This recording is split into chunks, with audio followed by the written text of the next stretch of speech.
Hello, Liverpool fans. Welcome to the Liverpool Report, your go-to source for the latest news, match updates, and transfer stories straight from Anfield. Don't miss out on any of the action. Hit that subscribe button now and stay in the loop with all things Reds. Santiago Giménez, Arne Slot's star striker at Feyenoord, has joined AC Milan in a deal worth around £30 million. The Mexican forward dazzled for the Dutch side under Slot, scoring 23 goals in the 2022-23 campaign that saw them win the Eredivisie before bagging another 26 the following campaign. There have been reports that Slot could have tried to bring Giménez with him to Liverpool after his impressive goal-scoring record, coupled with the sketchy form of Darwin Núñez. But Giménez has now pledged his future to AC Milan, signing a contract until 2029 as he bids to follow in the footsteps of some legends who have played for the club, such as Filippo Inzaghi and Andriy Shevchenko. The club said AC Milan is delighted to announce the permanent signing of Santiago Tomás Giménez from Feyenoord Rotterdam.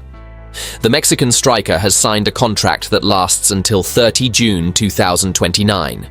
Giménez will wear the number 7 shirt. Giménez added, "Hi Milanistas, this is Santiago Giménez. First of all, I want to send you a big hug and say that I will see you soon at San Siro to celebrate lots of goals. All the best." Giménez won 3 trophies with Slot, including the Dutch Cup last season, and earlier this year he suggested he could one day reunite with the Dutchman at Liverpool in the future, teasing a possible move to the Premier League. Football is always about the same familiar faces, and that is the beauty of football. Leaving a mark, friendships all over the world, to meet again, greet each other, and see each other again, he told Fox Sports Mexico after being asked about Slot. "Since I was a child, I always wanted to be in one of the 5 best leagues in the world," he added. "And one of those includes Spain, the Premier League, or Italy. I don't have a preference for any of them, and I would like to play in all of them. Why not? It comes with Liverpool having a particularly quiet transfer window under Slot, who didn't make many signings last summer either. The only player who arrived was winger Federicochiesa, who has not started a game in the Premier League. The club also signed Valencia goalkeeper Georgi Mamardashvili, though the Georgian star has opted to delay his arrival at Anfield until the end of the season. It was a quiet January for Liverpool, but the winter transfer window isn't closed just yet. Arne Slot has only welcomed 1 player in his 7 months as Liverpool boss, Federico Chiesa, following his cut-price move from Juventus, and he's barely played. Highly rated goalkeeper Georgi Mamardashvili will arrive from Valencia in July, leaving fans hungry for a signing or two who can make an impact this season. Meanwhile, the saga involving Liverpool's 3 out-of-contract stars is still being played out both publicly and behind closed doors. Mo Salah, Trent Alexander-Arnold and Virgil van Dijk are all free to speak to other clubs after entering the final 6 months of their deals, and the twists and turns keep on going ahead of Monday's 11 p.m. deadline. Here's a roundup of the latest transfer news from Anfield. Saudi Arabian champions Al Hilal have reportedly offered Real Madrid forward Rodrygo a mega money deal as an alternative to their top target, Mo Salah. Al Hilal offered Liverpool £150 million for Salah in 2023, but the Reds rejected their eye-watering proposal. Now, though, it appears that the Saudi heavyweights have their eye on another star of European football, Rodrygo. Marca claimed that Al Hilal proposed a long-term contract worth 9 figures for the 24-year-old Brazilian, who they'd want to eventually become the poster boy for the 2034 World Cup, which is being hosted in Saudi. Rodrygo, however, has no intention of leaving Madrid. Arne Slot has confirmed that Liverpool are discussing whether to loan out young duo James McConnell and Jadon Danns, who both started Wednesday's loss in Eindhoven. These are also ongoing discussions we have.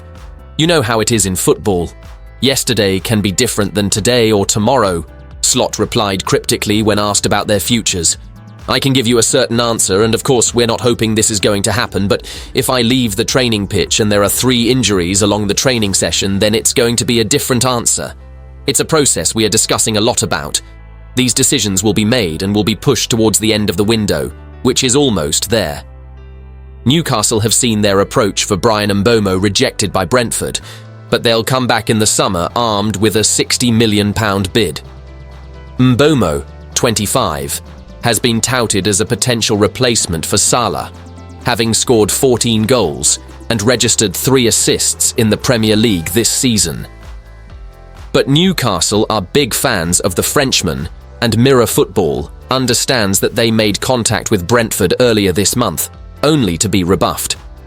The Bees have no intention of selling Mbeumo before deadline day, but Thomas Frank's men are braced for a bidding war when the summer transfer window opens. As Steven Gerrard reflects on the end of his time in Saudi Arabia with Al Ettifaq, the question is, what is next for the Liverpool star? It would be easy for Gerrard to sit back, count his millions and do some punditry like so many of his former teammates. But Gerrard is incredibly driven, and he is not the sort of guy to sit back and bask in the glow of being a Liverpool and England legend.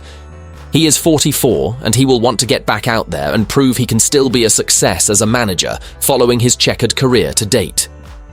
Gerrard did the smart thing and learned the ropes with Liverpool's under-18s when he began his coaching career in 2017. He knew he would make mistakes and did not want them to happen in the full glare of the media. Having cut his managerial teeth, he jumped into the bear pit of Glasgow football in April 2018 when he became Rangers' boss. He was a huge success, and Rangers were unbeaten as they romped to the Scottish title in 2021, their only league triumph in 13 years. But it started to go wrong when he left to become Aston Villa manager in November 2021. Villa nosedived at the start of the 2022 to 2023 season, and he was sacked in October 2022, having won just 3 of his first 12 games. It didn't help that his successor, Unai Emery, has been a magician. Emery led Villa into Europe in 2023, the Champions League in 2024, and they have just qualified automatically for the last 16 of the Champions League. Gerrard headed off to Saudi in July 2023 when he took over at Al Ettifaq and guided them to 6th last season. But this season they have stagnated, and he leaves with them in 12th place. Frank Lampard is a good indicator of what Gerrard can do next, and the Championship looks his best hope. Like Gerrard, Lampard had his time in the top flight with Chelsea and Everton before Coventry came calling, and that is the level he must also accept. The Premier League has become a closed shop for English managers, and Eddie Howe is the only homegrown coach left following the sackings of Sean Dyche, Gary O'Neill and Russell Martin. Increasingly, clubs are foreign-owned and look abroad for coaches, such as Andoni Iraola at Bournemouth, Oliver Glasner at Crystal Palace, and Fabian Hürseler at Brighton. It's hard to argue with their logic, and most are successful. It doesn't help that Gerrard's stock has plummeted since Villa, and the guy who was seen as Jurgen Klopp's natural successor for so long wasn't even part of that conversation last year.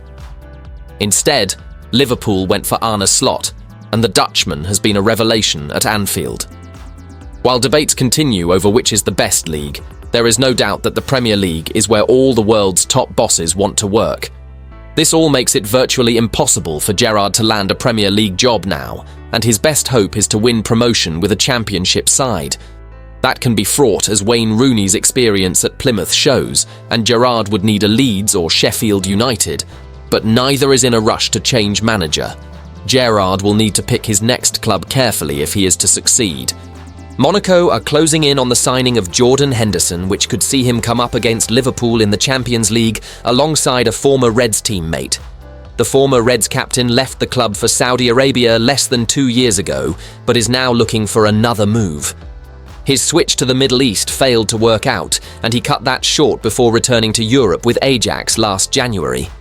Henderson made the switch to Amsterdam, but his time with the Dutch outfit is poised to come to an end. He's now set to sign a deal with the Principality Club until 2026, according to reports. A move to the League One side, who are into the knockouts of the Champions League, would see Henderson link back up with Takumi Minamino, who spent 2 seasons at Anfield alongside Henderson. Monaco had made moves to try and sign Edson Alvarez on loan from West Ham, but saw those rebuffed by the Premier League club. They had also agreed a deal to sign Eric Jr. Dina Ibimbi, but an injury was picked up in his medical and they pulled out of the deal.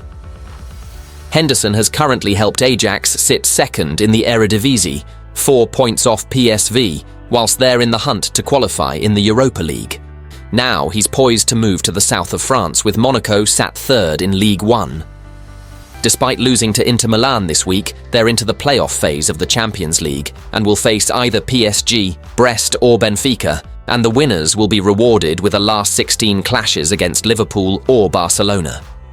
Despite his lucrative Saudi move not working out, Henderson insists there's no regrets over his Liverpool exit, adamant that it was the right time to pursue a new challenge. The midfielder remains the only Reds captain to lift the Premier League trophy. He said, "I think it was the right time for me as a player, but also for them as a team, and for them as a club, as much as that hurt at the time. I was very emotional. Looking back in that period of time, looking back now, it is easy to see that it was the right decision made by the manager and the club."